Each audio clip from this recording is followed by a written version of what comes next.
காடுகள் கொஞ்சம் கொஞ்சமாக அழிக்கப்பட்டு நகரமானது.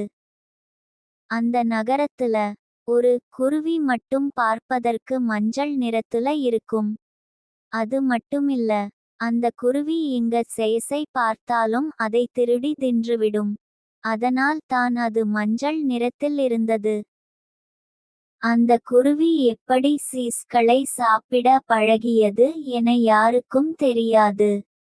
ஆனால் அந்த நகரத்தில் உள்ள சூப்பர் மார்க்கெட்டில் இருக்கும் சீஸ்களை நைஸாக திருடிவிடும்.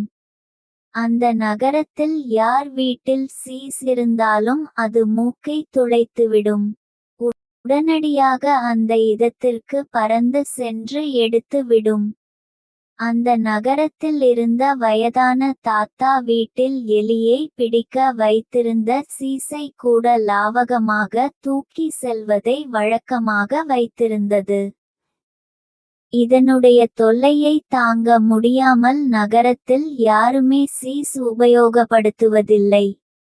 பட்டர் மஞ்சள் நிறம்தானே, ஆனால் அந்த குருவிக்கு அது பிடிக்காது. சீஸ் என்றால் அப்படி ஒரு இஷ்டம்.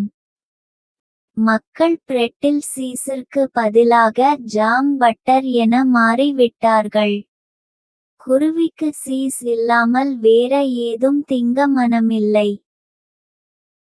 கொஞ்சமாக சாப்பிட்டு இருந்தால் யாருமே அதை தொல்லையாக நினைந்திருக்க மாட்டார்கள்.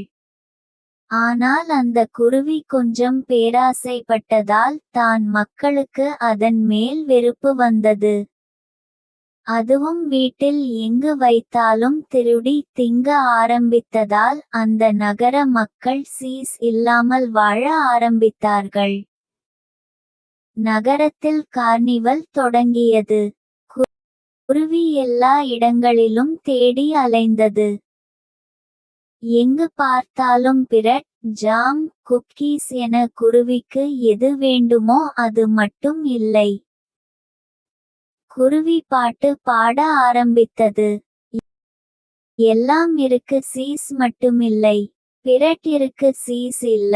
பிரெட் இருக்கு, சீஸ் இல்ல என பாட குருவியை எல்லாரும் பார்த்தார்கள்.